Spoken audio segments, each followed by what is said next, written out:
Para mi esposa, para mí, para Alejandro, es una gran alegría. Estamos de visita acá estas semanas. Ha sido buenísimo para nosotros, muy animante el recibimiento que nos han dado aquí en el Ecuador. Venimos de Bogotá, Colombia, y vinimos precisamente para salir a predicar el mensaje de Dios. Esta semana pasada estuvimos en Ambato y en Píllaro predicando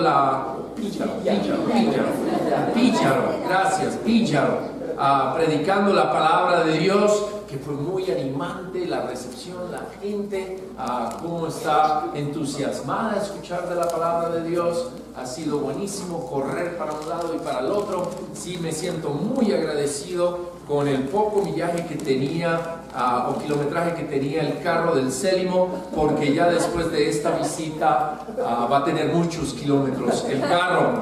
Pero muchas gracias por la bondad que Dios le ha dado de prestárselo a Raúl y poder ir y visitar personas, predicar la palabra de Dios, regar el mensaje, sembrar mucho, porque uno nunca sabe lo que Dios hará crecer. Entonces ya esta siguiente semana, si Dios permite, estaremos yendo hasta Guayaquil. Les pedimos sus oraciones. Vamos a ir, creo que en esa, no sé si autobús o en el carro, pero vamos a ir hasta allá y encontrarnos con varias personas allá. Vamos a tener una charla en la universidad en Guayaquil, también una charla en la noche, y luego el sábado también tendremos otro tiempo ahí cerca, predicando de la palabra de Dios. Entonces, el viernes en la noche cerca de Guayaquil, y luego el sábado en la mañana estaremos también predicando ahí en Guayaquil, y luego nos regresamos, si Dios permite, para poder estar acá para el domingo, que son las elecciones. Entonces es importante estar acá para el domingo. Ya el día miércoles Alejandro parte, el miércoles en la mañana. Entonces esta es su última reunión. Ha sido muy especial tenerlo con nosotros. Mi esposa y yo nos quedamos una semana más. Pero muchas gracias por estar acá esta mañana. Como siempre le decía a mis estudiantes en el colegio cuando daba física y matemáticas, siempre les agradecía, daba primer periodo y lo recibía en la puerta y les decía: muchas gracias por haber venido hoy. Siempre tienen la opción de venir o no venir al colegio, y ustedes decidieron venir. Y entonces me dicen: no, profe, yo no tengo la opción, yo tengo que venir. No, tú no tienes que venir, mira, te podrías escapar. Y les daba: mira, puedes no entrar, te bajas del autobús, le das la vuelta y no entras al colegio. Puedes de muchas maneras de no ir a estudiar, pero ustedes escogieron venir. En esta mañana lo mismo. Ustedes escogieron venir, tienen siempre la opción de venir o no venir. Y vinieron. Entonces, muchas gracias por estar acá en esta mañana. Hoy vamos a estudiar de la palabra de Dios. El tema de hoy es muy interesante y la manera que lo vamos a hacer es lo siguiente. Me han dado que están estudiando aquí el libro de Hechos, entonces cada semana leemos por lo menos un capítulo. El día de hoy es Hechos capítulo 12, lo que vamos a estudiar. Entonces el formato que vamos a seguir es: primero estudiaremos el capítulo, estudiaremos qué significó para ellos, qué implicaciones tuvo en sus vidas, y luego ya al final haré yo una aplicación para mi propia vida, pero también cómo algunos han aplicado estas enseñanzas en Colombia y en otras partes, y luego lo dejamos abierto para que tú hagas tus propias aplicaciones. Pero lo que sí vamos a hacer todos juntos es estudiar la palabra de Dios. ¿Alguna vez te ha pasado que quieres lograr algo muy importante y empiezas bien y luego como que todo empieza a salir mal? Ya sea en un trabajo, ya sea en el estudio, ya sea en el amor, ya sea en dinero, ya sea con una idea que tienes, ya sea con un proyecto, pero como que empieza y hay una temporada, yo le llamo de luna de miel, donde todo parece ver bien y dice uno: ay, va a ser así para siempre. Y luego viene la realidad. ¿Qué haces en esos momentos? ¿Qué haces cuando eso pasa? ¿Te desanimas? ¿Lo dejas a un lado? ¿Te da ánimo a seguir adelante? Muchas gracias. Una vez más. 2 semanas seguidas tú trayéndome agua. Muchas gracias.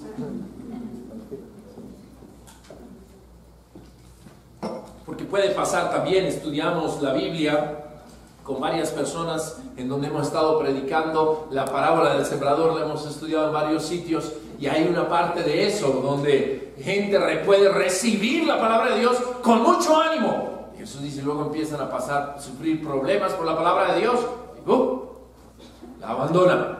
Pasa también en la fe. Pero ¿qué haces tú normalmente? Eres un proverbio que me ha impactado muchísimo, es el proverbio 24:10. Dice, si te desanimas cuando estás en aprietos, no son muchas las fuerzas que tienes. Si te desanimas cuando estás en aprietos, la verdad no son muchas. El problema no son los aprietos, sino que no tenías muchas fuerzas para empezar. Bueno, en esta mañana el tema tiene que ver, el capítulo 12 tiene que ver con esto. Voluntad y poder divinos, a pesar de la gran maldad, es el tema de hoy. Hechos capítulo 12. Vamos a leer de la Nueva Versión Internacional. Hechos capítulo 12, mira lo que dice la Biblia. Si no trajiste una Biblia, mira al que está al lado y comparte con él. Si él tampoco trajo, pónganse de acuerdo uno de los dos y traigan una la próxima semana. Hechos capítulo 12 dice la Biblia. En el versículo 1, en la Nueva Versión Internacional, vamos a leer. Dice, en ese tiempo, el rey Herodes, en ese tiempo, unos 12, 14 años tal vez, desde que inició la iglesia, el rey Herodes hizo arrestar a algunos de la iglesia con el fin de maltratarlos. A Santiago, o Jacobo, hermano de Juan, lo mandó matar a espada. Al ver que esto agradaba a los judíos, procedió también a prender a Pedro. Esto sucedió durante la fiesta de los panes sin levadura. Después de arrestarlo, lo metió en la cárcel y lo puso bajo la vigilancia de 4 grupos de soldados cada uno. Tenía la intención de hacerlo comparecer en juicio público después de la Pascua. Pero mientras mantenían a Pedro en la cárcel, la iglesia oraba constantemente y ferviente a Dios por él. Paremos ahí un momento y hablemos primero de la magnitud de la maldad. Estos hombres que seguían a Jesús, ¿qué estaban haciendo de mal? Amaban demasiado a las personas, amaban demasiado la rectitud, llamaban a las personas a que se arrepintieran, que dejaran el pecado en sus vidas. Seguían siendo judíos, eran judíos cristianos. El cristianismo al principio era una secta dentro del pueblo judío. Los panes sin levadura llegaban precisamente a celebrar la Pascua, y como estos eran judíos también, los hermanos en la iglesia, pues ellos iban a celebrar también la fiesta, junto con todo el pueblo celebraban. Como empezamos a hablar la semana pasada, esto seguía siendo bastante judío. Herodes Agripa el primero, que es hijo del otro Herodes, también que mandó matar a todos los niños, se acordarán de él. Parece que en la sangre de ellos había un deseo de matar gente, pero muchísima. Herodes, que era el rey de los judíos, el rey, al menos de esta parte del pueblo judío, del pueblo de Israel, hace algo terrible, malvado. Cuando ve que los hermanos siguen predicando, hace arrestar a algunos de ellos. Dice al principio para maltratarlos, pero luego decide matar a Santiago. ¿Se acuerdan de Santiago y Juan, los 2 hermanos que Jesús denominó los hijos del trueno? Juan, el que Jesús más amaba, Santiago, su hermano, trabajaban ambos con su padre y ahora se hicieron discípulos de Jesús, y decide matarlo. Y dice que esto agradó al pueblo judío, que lo hubieran matado a Santiago. Era uno de los originales 12. Es trágico lo que pasa este día, porque es por primera vez que muere uno de los originales 12, de los primeros apóstoles, de los primeros discípulos. Muere asesinado. Para la iglesia tuvo que ser una situación muy difícil, porque era la primera vez, fuera obviamente de lo que pasó con Judas, la primera vez que no iba a estar el grupo completo. Ellos habían decidido quedarse juntos en Jerusalén para seguro morir juntos, como leyeron más temprano en el libro de Hechos. Y asesinan, arrestan a uno. Y no solamente esto hace Herodes, pero como vio que le agradó al pueblo y estaban de fiesta, agarró también a Pedro. Seguro no para amenazarlo, pero también asesinarlo. Santiago fue a filo de espada. ¿Qué iría a hacer con Pedro? Ahora imagínense, Pedro le tuvo que haber traído tantas memorias, porque ahora, tal vez 12, 13 Pascuas después de lo que pasó con Jesús, también en una Pascua, y Jesús murió, y ahora lo arrestan, y él sabe que mataron a Santiago, y ahora lo arrestan a él, y como que todo empieza a parecerse exactamente como pasó con Jesús. Jesús ya le había dicho a él que él también tendría que ser muerto como mártir. Juan capítulo 21 habla de cómo él iba a ser asesinado y cómo lo iban a llevar a rastras en un sentido y también lo asesinarían. Entonces Pedro lo arrestan, y para Pedro, desde la perspectiva de Pedro, esto es como los últimos minutos. Al otro día le van a hacer un juicio, dice ahí, muy parecido a lo de Jesús. Y él está, ¿ok? Llegó la hora para la iglesia. Imagínense el desconcierto. Matan a uno de sus principales, de los apóstoles. Ahora arrestan a Pedro, que es uno de las personas que más predicaba ahí en Jerusalén. Parece que también lo van a matar. ¿Qué va a pasar con la iglesia después de la gran persecución que hubo? ¿Qué va a pasar? Hay dificultad en la iglesia. ¿Cómo pudieron estos hermanos, cómo pudo Santiago y estos hermanos aguantar algo así? Difícil. Es impresionante, pero hasta el día de hoy, ¿cuánta gente que trabaja por el bien de otros no es asesinada continuamente? El día de ayer asesinaron en Buenaventura, en Colombia, a otro que trabajaba por uno de los líderes sociales del pueblo. Otra vez, una vez más, asesinan a otro. El día anterior hubo un puesto, hay una ciudad que se llama Barranquilla, había un puesto de policía, otros servidores públicos buscando hacer el bien, y volaron el sitio de la policía, y varios policías bien jóvenes murieron. Pero esto no solamente pasa en Colombia, pasa en muchos lugares. Personas que luchan, que hacen trabajo social, que buscan ayudar en especial al pobre, al necesitado, que luchan por hacer el bien a la humanidad, continuamente son perseguidos, y muchos de ellos hasta el día de hoy son asesinados. Es parecido lo que está pasando acá, a diferencia que ellos tenían otra cosa en mente. Vamos a Mateo capítulo 10. En Mateo 10, rápidamente allá. Mateo 10, ¿qué les dio fuerza a ellos? ¿Por qué no estaban desesperados? ¿Cómo pudo Santiago aguantar algo así? En Mateo 10 vemos cuando Jesús los envía a predicar la primera vez a los 12, dice ahí al principio que escogió a los 12 apóstoles, y se dan cuenta que también era, en el capítulo 2 dice Jacobo, Santiago y su hermano Juan los escogió Jesús. Luego los envió, dice en el versículo 15, no vamos a leer todo el capítulo, ustedes lo pueden leer, Mateo 10 lo pueden leer, pero dice, el versículo 5 dice, Jesús envió a estos 12 con las siguientes instrucciones: no vayan entre los gentiles ni entren a ningún pueblo de los samaritanos. Esta fue la primera vez que los enviaba. ¿Se acuerdan que la primera vez hablamos, la semana pasada hablamos de gentiles y samaritanos? Por ahora, la primera vez que ellos van, dice Jesús, no vayan a ellos.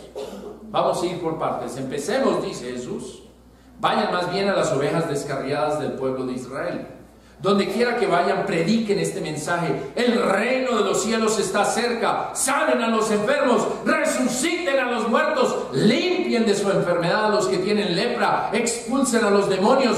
Lo que ustedes recibieron gratis, denlo gratuitamente. No lleven oro, ni plata, ni cobre, ni en el cinturón, ni bolsa para el camino, ni 2 mudas de ropa, ni sandalias, ni bastón. Porque el trabajador merece que se le dé su sustento. En cualquier pueblo o aldea donde entren, busquen a alguien que merezca recibirlos, y quédense en su casa hasta que se vayan de ese lugar. Al entrar, digan: paz a esta casa.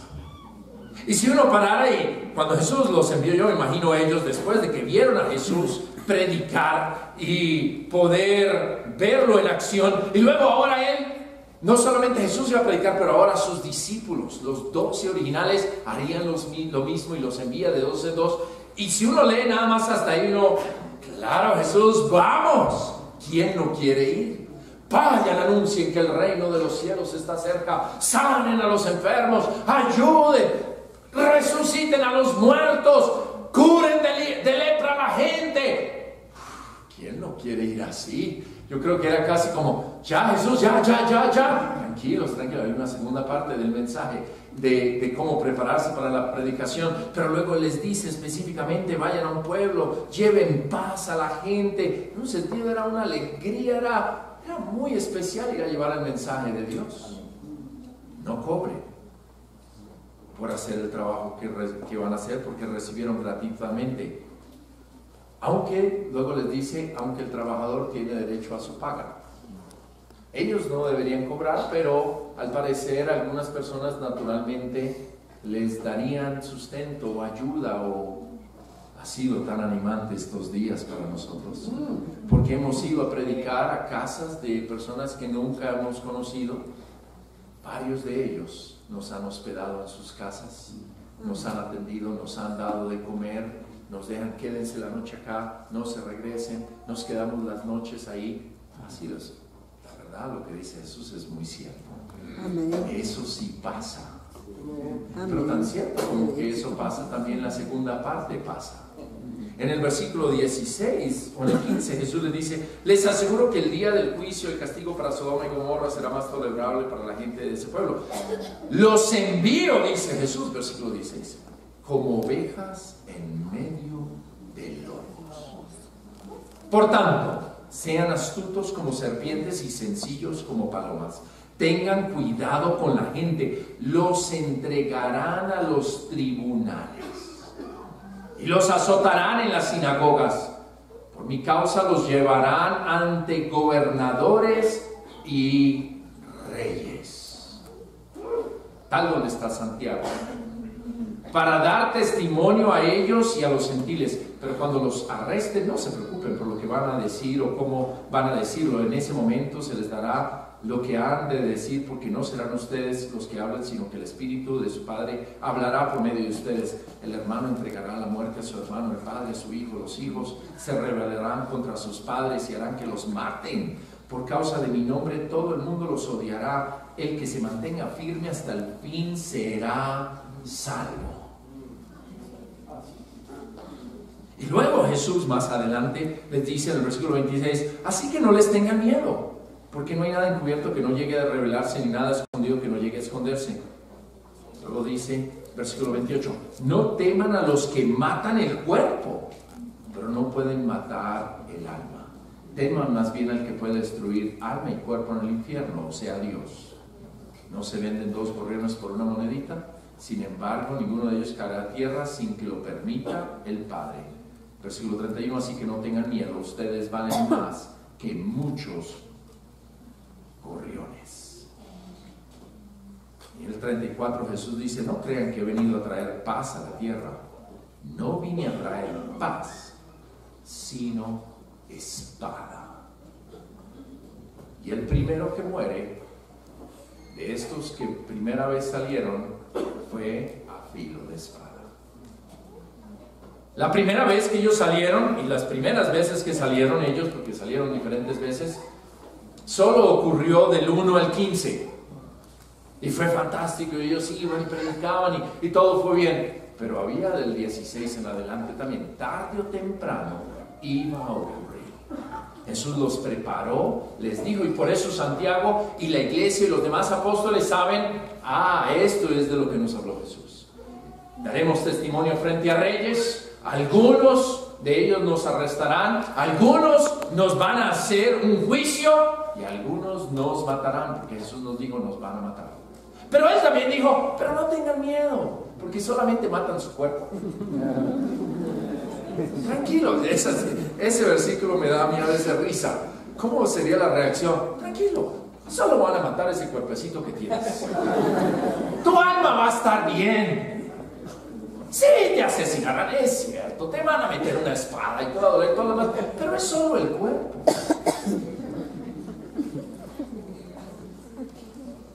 Ellos no entendieron la primera vez que Él les enseñó esto, pero entendieron ese día en Hechos capítulo 2. Ya sabemos de lo que está hablando Jesús.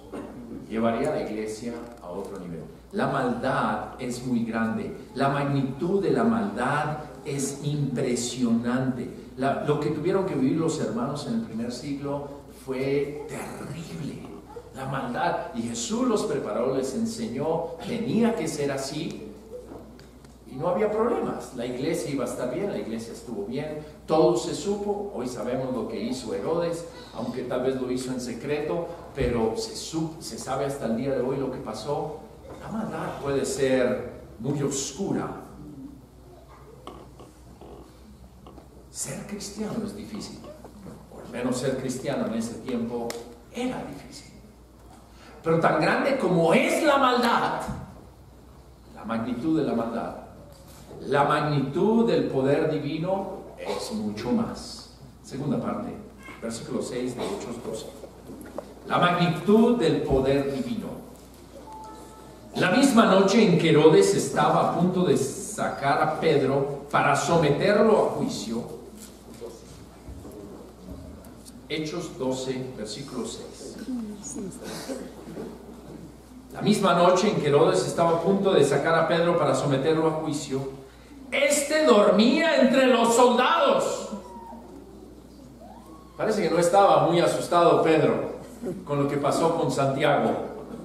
Se quedó dormido, sujeto con 2 cadenas. Normalmente lo que pasaba era, a estos reos le amarraban un soldado, uno, en este caso 2, uno a cada lado, lo encadenaban al soldado con el reo. Esto fue de lo que habla también Pablo, de cuántos de los soldados se convirtieron. Porque como Pablo se ponía a predicar en la cárcel, pues el otro le tocaba escuchar. No le quedaba de otra, porque iba ahí, voy a ir a predicar, tú tranquilo, tú quédate ahí, yo predico. Y varios de estos soldados se bautizaron. Es muy impresionante. Él está así sujeto. Dice, unos guardias vigilaban la entrada de la casa.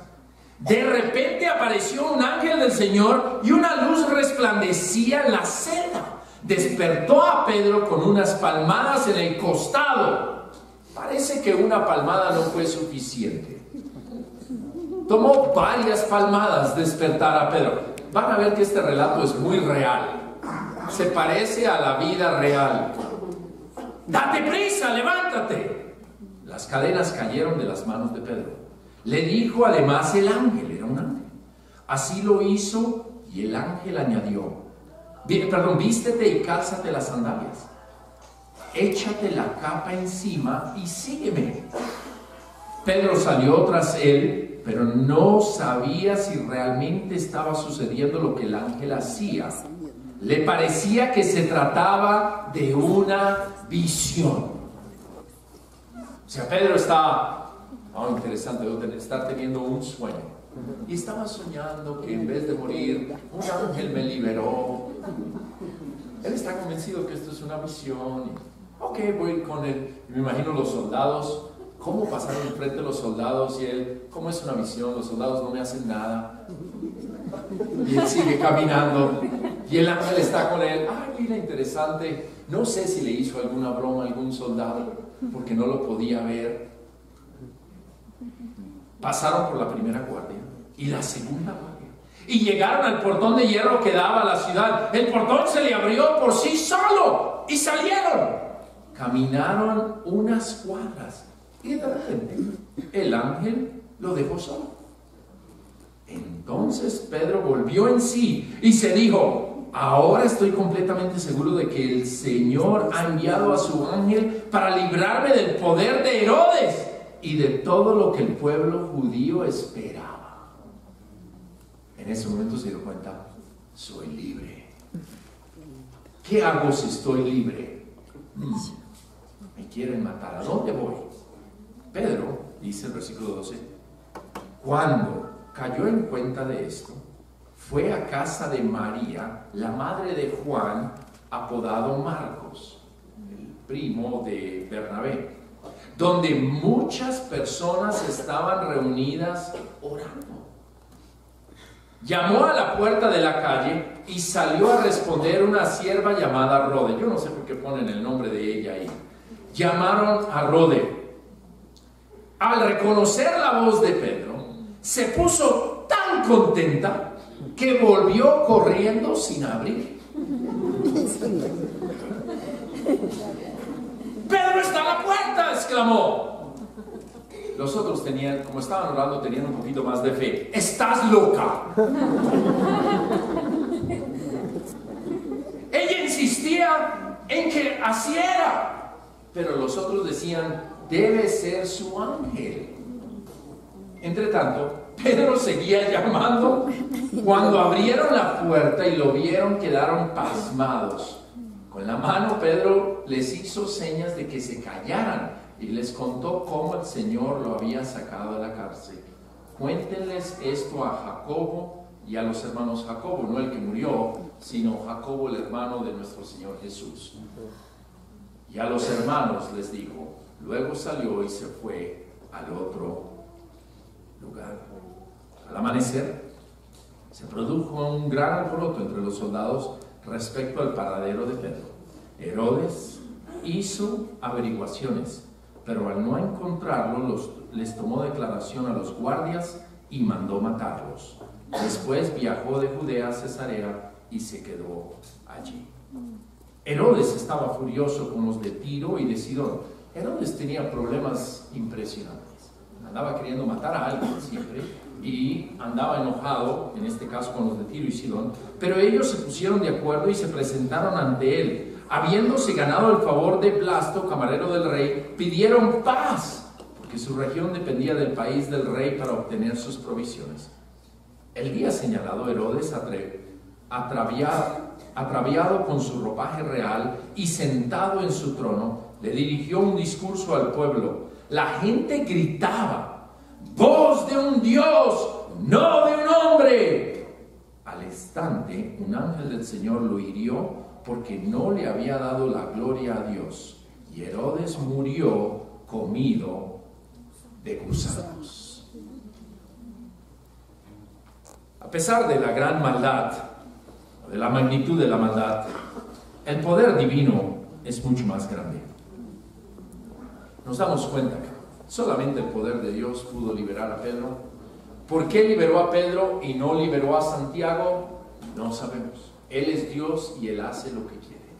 ¿Por qué dejó morir a Santiago y no a Pedro? Él es así. Hablaremos más de eso el miércoles. Bondad y severidad. Hay cosas que no entendemos de Dios. Libera a Pedro. Tal vez hubiera sido demasiado para la iglesia ver a estos dos morir el mismo día. O tal vez tenía otros planes para Pedro, para que más personas llegaran a conocer de él, y más adelante se necesitaría de la ayuda de Pedro para defender a Pablo precisamente, y otras cosas que salieron más adelante de la iglesia. Solo Dios lo sabe, pero el hecho es que Dios mostró su poder en ambas circunstancias. Dios mostró su poder con la muerte de Santiago o de Jacobo, y Dios mostró su poder con la liberación de Pedro. En ambos se ve el poder de Dios. Pero Dios también mostró su poder con lo que hizo con Herodes. Dios, dice la Biblia, toma venganza. A Dios les corresponde la venganza. Por eso dice la Biblia, nosotros nunca tenemos que vengarnos de nadie, porque Dios se encargará. Lo que nos llaman es: hay que te haga mal, tú hazle bien, y Dios se encargará de dar el resto. Dios se encargó de Herodes. Unos gusanos se lo comieron, se creía tan grande, andaba matando gente. Pues bueno, Dios se aseguró una vez. Gritaban: eres un Dios. Ah, sí, tú eres un Dios. ¡Pin! Se llenó de gusanos y se murió. Así de poderoso es Dios. Él mandó matar a los soldados. Fue un día también muy triste. Hubo mucha muerte en este tiempo. Pero el poder de Dios es grandísimo.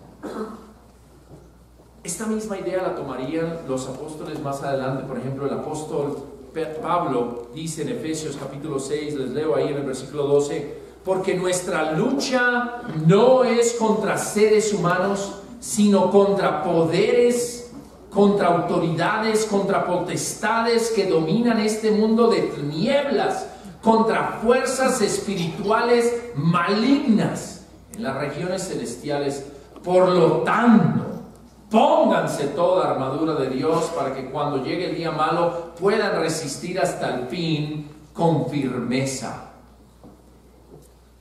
También dice, para que puedan hacer frente a las artimañas del diablo. El apóstol nos enseña, y en otras partes nos enseña, que las armas que usamos no son las del mundo.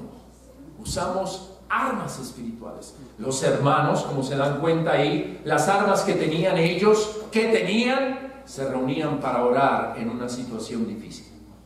Dice, qué animante ver que cuando matan a Santiago, arrestan a Pedro, ¿qué hacen los hermanos? En vez de, uy, ¿qué tal que nos arresten también a nosotros? ¡Chao, nos vemos! Nos reunamos para orar.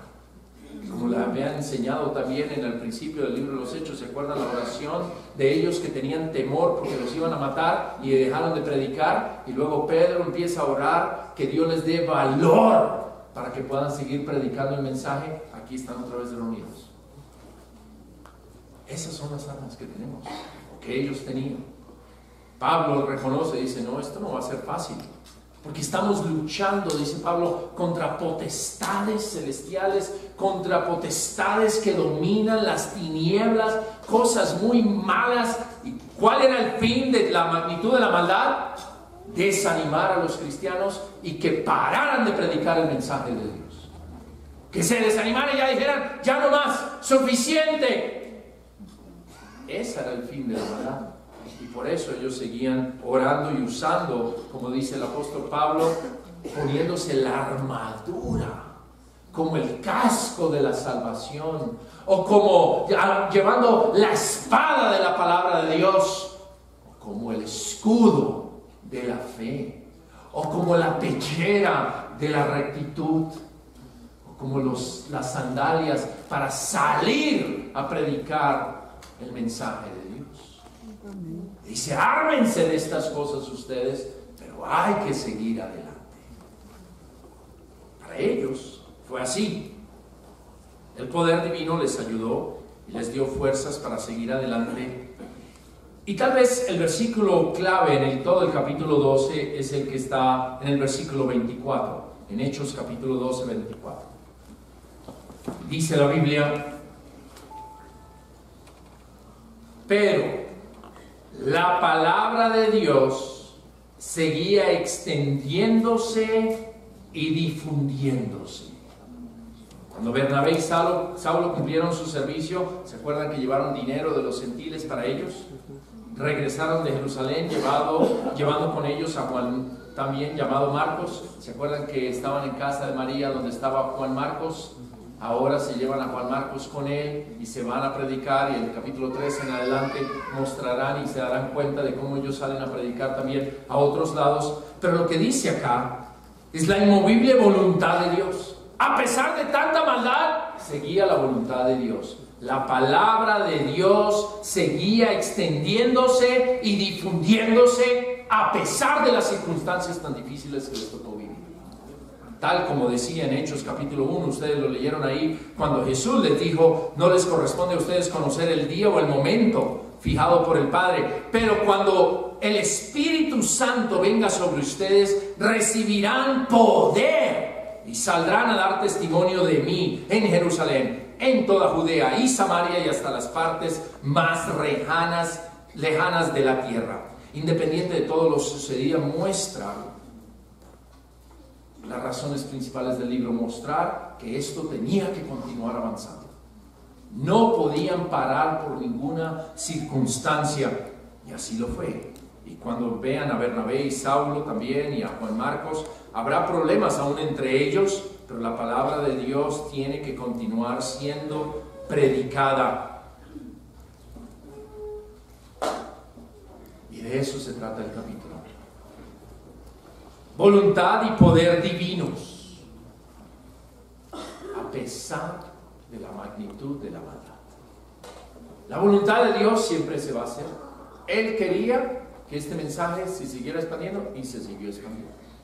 El poder de Dios era lo que los hermanos utilizaron para poder expandir este mensaje, porque la maldad, humanamente no vamos a poder contra la maldad, no iban a poder. Ellos necesitaban, como dice Jesús, una vez que reciban el Espíritu Santo, tendrán poder para salir a hacer esta labor.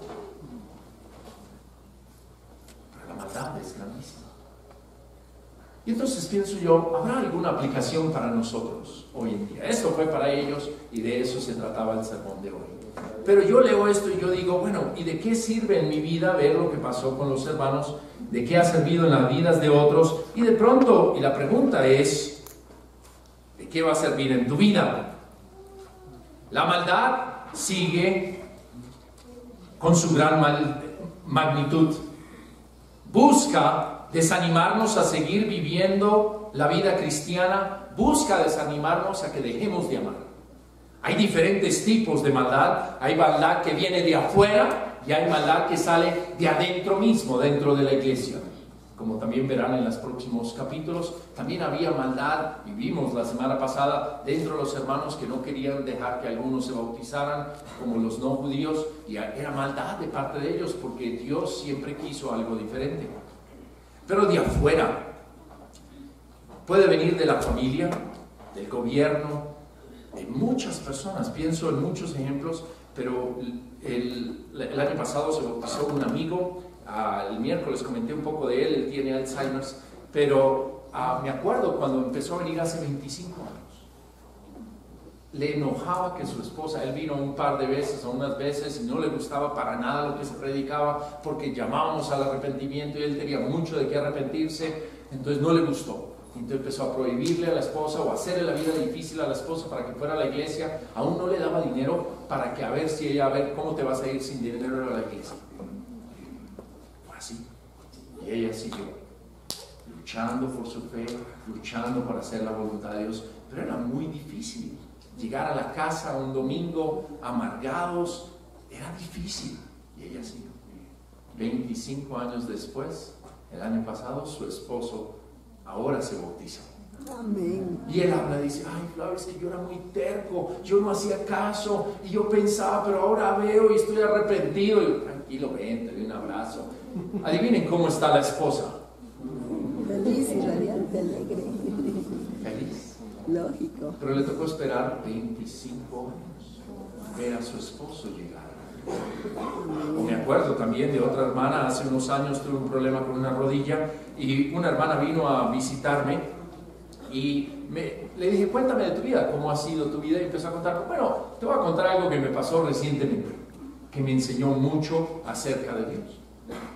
Mi esposo venía a la iglesia y decidió dejar la iglesia y regresó al alcoholismo, volvió otra vez a la vida de pecado. Y al volver al alcoholismo, 2, 3 noches seguidas, tome y tome y tome, no llegaba a la casa, luego llegaba borracho, gastándose el dinero, todo. Yo empecé ya a sufrir, a amargarme, ¿y por qué pasa esto? Y mi esposo estaba en la iglesia y ahora ya no está, y mire, y llegaba con hermanas y trataba de compartirles lo malo que era mi esposo, hasta que una hermana me paró. Bendita esta mujer. Le hizo una pregunta que transformaría su vida y la de su esposo. ¿Qué crees haría Jesús con un borracho? Porque la hermana siempre, pues obviamente, compartía de su dolor y se quejaba de su esposo, pero no se ha detenido a pensar, ¿y Jesús qué quiere que yo haga en esta situación? Y la hermana le dijo, ¿no crees que al estar borracho, porque la pasó tomando, lo más seguro es que no comió, debe venir con hambre? ¿No crees que le haría de comer? Y debe venir cansado porque si ha estado bailando o algo, parado 3 días. No necesitará que alguien le lave los pies para que descanse y pueda dormir mientras que se le pasa la borrachera. Obviamente la hermana dijo, estás loca. Y yo dije, no, tú ve a orar y piénsalo. Medita qué haría Jesús con este borracho. Ella se fue a orar y dice, al principio fue muy difícil, entonces se puso a orar y dijo, oye, yo creo que Jesús haría eso. Entonces, cada vez que llegaba borracho este señor, amor, le hice la comida, favorita, no te preocupes, yo me encargo de lavarte los pies para que descanses y puedas dormir. Buena. 3 años. 3 años aguantó este hombre tanto. A los 3 años decidió arrepentirse. Hoy es tu hermano en la fe. Amén. Regresó a la iglesia y él habla y él dice: cada vez que esta mujer me hacía una comida y me lavaba los pies, yo lloraba arrepentido y mirando mi vida. Ella estaba en paz, porque lavando los pies, ya esto es lo que haría Jesús. ¿Cuál es el problema? Si Él lo hizo, yo, ¿por qué no? Pero Dios estaba haciendo algo mucho más grande de lo que ella se imaginaba. 3 años después, ahora están los dos felices en la iglesia. Amén. La maldad es muy grande, pero a veces puede haber maldad aún desde adentro. Me acuerdo en el 2003, toda la reflexión que tuvimos que hacer como iglesia a nivel internacional. Como iglesia a nivel internacional pecamos mucho, hicimos cosas muy malas. En el 2003 nos tocó pedir perdón por todo el mundo. Nos tocó reconocer a los líderes cuánto nos habíamos equivocado, cuánto habíamos maltratado a la gente, cuánto habíamos tratado mal a las personas, y pedimos perdón, muchos de nosotros, por muchas partes. Reconocimos, digo, no, hemos hecho cosas muy malas y pedimos perdón. Eso causó al principio tanta maldad de parte de nosotros, a muchos les desanimó y muchos se fueron de la iglesia por nuestra maldad. Pero también fue muy impresionante porque muchos, al ver el arrepentimiento, también regresaron. Y muchos empezaron a pensar: oye, de pronto, listo, pues ya que lo reconocen, ya que piden perdón, regresemos. Pero la verdad, muchas cosas hicimos mal. Pero Dios supo tener paciencia con todos nosotros. La maldad era tan profunda que se metió entre nosotros y pensamos que eso era rectitud. Tratar mal a las personas, pensábamos, era lo correcto delante de Dios. Cuán malvada puede ser la maldad, pero cuán grande puede ser el poder de Dios. A veces pasan enfermedades, tragedias, y personas piensan: ¿qué pasa? ¿Qué pasa? Hechos 12 nos enseña: tragedias ocurrirán. Tenemos que seguir confiando en Dios. A veces personas mueren que no esperamos que muera. Dice: ¿pero por qué se murió tal persona si era tan amable, tan amorosa? A veces las personas más amorosas en la iglesia son las primeras que se mueren. Ahora, eso no te dé razón para no ser tan amoroso. Pero a veces pasa eso. No sé si se han dado cuenta. A veces pasa. El año pasado, no sé cuántas personas se murieron. Personas que no se esperaba murieron. Los últimos años, a veces llegó el momento donde cada mes tenía que ir no sé a cuántos entierros. Y personas decían: ¿qué está pasando? Se está muriendo la gente. Un poco como lo que decía el Chavo del 8. Últimamente se está muriendo gente que nunca antes se había muerto. Pues ¿por qué se está muriendo tanta gente? Porque estaban vivos. Y tarde o temprano se van a morir. Claro, es doloroso, es difícil, pero personas a veces le quieren meter misticismo. ¿Por qué se muere la gente? Y gente de mucho impacto en la comunidad, gente de mucha ayuda. No sé, de pronto Dios, ya como fue en el caso de Lot, quiso liberarlos de vivir y de ver tanta maldad.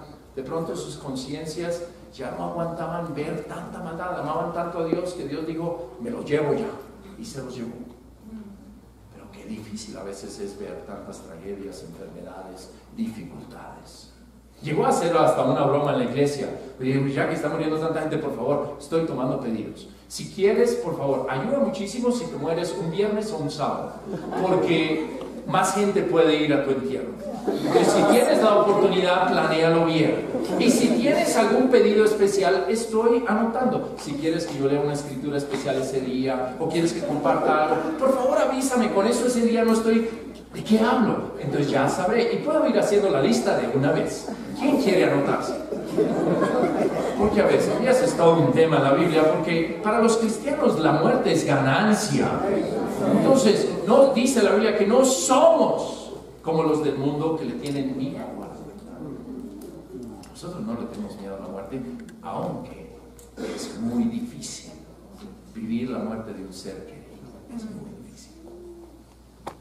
El poder divino es muy grande. ¿Qué tenemos nosotros? Oración, ayuno. También nosotros tenemos el Espíritu Santo. ¿Y qué es el fruto del Espíritu Santo? Amor, alegría, paz, paciencia, amabilidad, bondad, fidelidad, humildad y dominio propio. Para mí en especial he repasado muchísimo en estos meses lo que dice. Yo les pido sus oraciones en eso, porque en los últimos años de las escrituras que más me han impactado, se las leo a ustedes, que habla a nosotros los que predicamos y cómo debemos predicar. Se los digo para que oren por mí en esto, porque no es una tarea fácil. Dice Pablo a Timoteo: no tengas nada que ver con discusiones necias y sin sentido, pues ya sabes que terminan en pleitos. Y un siervo del Señor no debe andar peleando. Más bien debe ser amable con todos, capaz de enseñar, no propenso a irritarse. Así humildemente debe corregir a los adversarios con la esperanza de que Dios les conceda el arrepentimiento para conocer la verdad, de modo que se despierten y escapen de la trampa en que el diablo los tiene cautivos, sumisos a su voluntad. Yo leo esta escritura y es muy tentador para mí pelear en la iglesia. A veces gente pelea, pero hay veces, y eso siempre va a pasar en la iglesia, pero a veces es fácil para uno de predicador meterse en la mitad de la pelea y dejarse enredar en las peleas de los demás. Y otra vez empezar también a pelear y mostrarse y mostrar enojo y por qué esto y por qué lo otro, cuando la Biblia es tan clara. Dice no. Un siervo de Dios nunca debe ser así. Un siervo de Dios debe ser amable con todos, inclusive con los que están peleando, capaz de enseñar, no propenso a irritarse, y humildemente debe corregir a los adversarios con la esperanza de que se arrepienta. Yo tengo que hacerme esa pregunta cada vez que voy a ayudar a alguien, a corregir a alguien. ¿Sigo creyendo que se va a arrepentir? Si veo, no estoy seguro se va a arrepentir, entonces no lo corrijo. No, yo no debo estar ahí metido. Si yo ya he dejado de creer en alguien, yo no debo tratar de ayudar a esa persona. No, porque el siervo de Dios no debe ser así. Debe seguir creyendo en todos, a pesar de lo que vea, ser humilde, amable con todos, claro en su enseñanza. Tiene que ser así. Por favor, oren por mí, porque es una tarea difícil. Oren por todos los que les predican a ustedes, porque ellos tienen el mismo llamado también. No deben estar irritándose, enojándose. Un siervo de Dios no debe ser así. Pienso en lo que leímos ahí en Efesios 6 de las armas que tenemos. Por ejemplo, el poder divino que tenemos, todo el amor tan grande que tenemos. Tenemos una realidad en nuestros países. ¿Qué vamos a hacer con los venezolanos? Unirnos en su miseria, que es lo que significa ser misericordioso, eso es unirse en la miseria de otro, o rechazarlos como muchos los están haciendo, y ya pueblos nuestros, gobiernos nuestros están cerrando las puertas, no más, suficiente, y muchos han optado por tener un corazón duro con los venezolanos en medio de su miseria.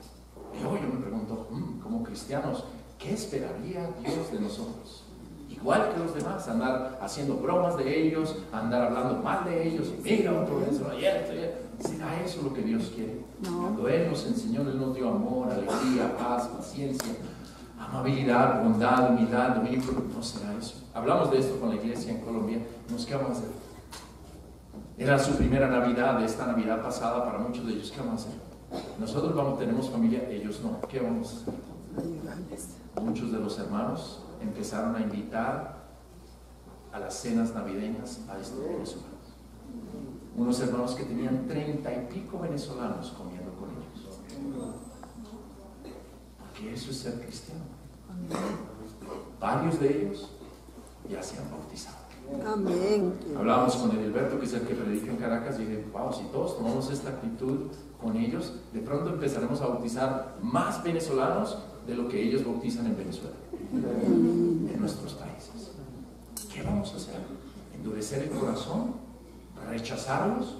¿O ser como Jesús con ellos? Es algo que todos tenemos que decidir. Por último, les comparto de mi hermana Ángela, que recordarán, ella vivió una vida he compartido de ella, muy malvada, vivió muchos pecados, muy alejada de Dios. Entre ellas vivió una vida lesbiana por más de 20 años, pero un día decidió ser cristiana. Y lo que ella dice le ayudó es que los hermanos que éramos cristianos a su alrededor nunca la rechazamos, siempre la invitábamos a comer a nuestras casas, siempre le mostramos mucho amor durante todos esos años. La acogimos, la abrazamos, la animamos, la aceptamos. Es nuestra hermana, ¿no? Porque es lesbiana ya deja de ser mi hermana. No, es mi hermana, y ya que tengo tanto amor voy a atenderla. Y eso le ayudó a ella a ser cristiana, a decir: ustedes no me rechazaron, sino me tomaron como una de ustedes, a pesar de que yo todavía no me arrepentía por tantos años. 6 meses después le dio cáncer, después de que se convirtió al cristianismo. Y lo primero que leímos fue Santiago capítulo 1 versículo 2. Siéntanse por muy dichosos cuando se vean sometidos por toda clase de pruebas, porque la prueba produce constancia y la constancia tiene que terminar el trabajo en ustedes. Fue lo primero que leímos. Entonces dijimos, bueno, vamos a darle gracias a Dios que te dio cáncer. Le dio cáncer a nuestra mamá, que también fue discípula y murió hace 30 años de cáncer, pero ahora a ti te dio cáncer. Pero lo bueno de ahora es que ahora ya tenemos 20 y pico de años más de amor, más de paciencia, más de bondad para vertir sobre ti. Gracias, Dios, que nos dio cáncer otra vez en la familia. Y ella se propuso desde ese día: nunca le voy a pedir a Dios que me sane, porque si Dios, que me ama tanto, me perdonó mis pecados, ahora ha dejado que tenga cáncer, debe ser bueno. Más bien voy a pedirle a Dios que me dé buena actitud y valor en medio del sufrimiento, porque eso es lo que enseña la Biblia. Y empezó a orar: Dios, ayúdame a tener buena actitud. Casi 3 años batalló con el cáncer. Era una de las hermanas más gozosas en la iglesia, más animantes, más cariñosas, de la que más traía visitas a la iglesia. Como 500 personas estuvieron en su entierro hace 4 meses. Y todas decían: qué corazón, qué amor, qué alegría. Fue de las que más animó a las enfermeras. Digo, mira, qué oportunidad. Ahora que tengo cáncer puedo animar a los médicos, a las enfermeras, a tanta otra gente que tiene cáncer, y ahora entiendo lo que están viviendo. Puedo abrazarlos, puedo amarlos, porque tengo a Dios en mi vida. Amén. Llegó a ser tan difícil para algunos hermanos en la iglesia que empezaron a reprenderla. ¿Por qué estás tan feliz si tienes cáncer? Tú no puedes estar feliz. Y ella: no, pero es que tengo a Dios, Dios me perdonó, voy al cielo si me muevo. Y al contrario, puedo entender el dolor ajeno al vivir esto. ¿Cuál es el problema? ¿Cuál es tu miedo? Y los retaba y los confrontaba de una manera amable, pero decía: ¿qué te pasa? Soy cristiana. Más personas van a llegar por nuestra actitud con el sufrimiento que por todo nuestro éxito. Jesús dijo de sí mismo: cuando yo sea levantado, crucificado, atraeré a todos a mí. No cuando haga muchos milagros, no cuando resucite, no cuando hable bonito, cuando sea crucificado. Seguimos a un hombre que fue crucificado. Para muchos de nosotros tendremos que sufrir en esta vida cosas terribles. Más bien animaba yo a los hermanos: mira, en vez de rechazar, únete a las personas que están enfermas. Por algo Jesús nos dijo: visiten a los enfermos, estén con ellos, no oren por ellos. Jesús nunca enseñó esto. Él dijo: amen, sirvan, atiendan, ahí hagan presencia en las vidas de los enfermos. Yo le decía: mira, ya que esta persona tiene cáncer, aprende. Y una hermana me escuchó, me dijo: oye, yo nunca he pensado en tener cáncer, pero quiero estar con tu hermana para aprender cómo es eso, quiero estar con ella. Porque yo les decía: porque nunca sabes qué tal que a ti también te toque vivir cáncer. Entonces, ya que hay una hermana pasando cáncer, aprende algo de ella, sírvela, por si a ti también te toca vivir lo mismo. Poco después, esta hermana también le dio cáncer. Y se acordaba y decía: me acordé de esa predicación. Wow, yo necesito aprender, porque nunca sabré cuándo tengo que vivirlo en carne propia. El mensaje de Dios tiene que seguir avanzando. Amén. Porque dice ahí: a pesar de todo esto, el mensaje de Dios seguía extendiéndose y divulgándose. Mis hermanos, mensaje de Dios tiene que continuar. A pesar de nuestras debilidades, a pesar de nuestros males, a pesar de la maldad en nuestras vidas, en las vidas de otros, de afuera, de adentro, esto tiene que continuar. Vierte todo tu amor, vierte toda tu bondad sobre los demás, viértete en vida por los demás. No retengas esa bondad de Dios que Dios te ha dado. Dice, pero es que a veces usan mal mi bondad. Pero has leído de Jesús, que Él enseñó que su Padre, Él nos llama a ser bondadosos hasta con los ingratos, dice. Así es. No esperes gracias, simplemente porque hay bondad, dale. ¿Y qué tal si la usan mal? Es problema de ellos. El problema tuyo es ser bondadoso, no de andar buscando como otros, qué hacen otros con tu bondad. Sé bondadoso, sé amable con todos. Con todos tú puedes ser amable, porque nos enseña la Biblia. Vive en paz. Vive en paz con los demás. Si alguien te hace algo malo, hazle el bien. Ya. ¿Qué es lo que nos enseñó nuestro Señor Jesús? De esa manera se sigue expandiendo el mensaje de Dios. Uno de los peores días espiritualmente en mi vida. Me sentía tan desanimado, no quería hacer nada, no quería ni compartir nada de la fe, no sentía que no sirvo para nada, soy un cristiano que no sirve, andaba por las calles,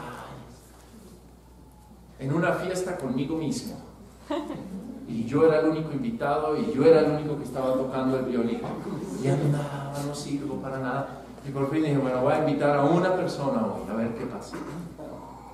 Y lo invité. Andaba muy mal él también espiritualmente. Entonces dije, yo te voy a ayudar. Voy a estudiar la Biblia. Ya, andas peor que yo. Entonces lo poquito que tengo yo te voy a dar. Al otro día empezamos a estudiar la Biblia con él y dos de sus amigos. Al poco tiempo él se convirtió. Hoy en día tiene toda una escuela de enseñanza para el mundo. Se llama Tú Realizarás. Y fue así. Y él ese día había orado: Dios, muéstrame una prueba, o si hoy no me muestras una prueba, dejaré de creer en ti. Yo no sabía. Pero el poder de Dios, en esto no estamos solos. Dios nos va a ayudar. Lo único que tenemos que poner es el corazón. Amén. Pongámonos de pie y cantemos a nuestro Dios. Feliz día para todos, con los que será la última vez que nos veamos. Ha sido un placer estar acá. Con los demás nos vemos el día miércoles. Muchas gracias. ¿Y por qué?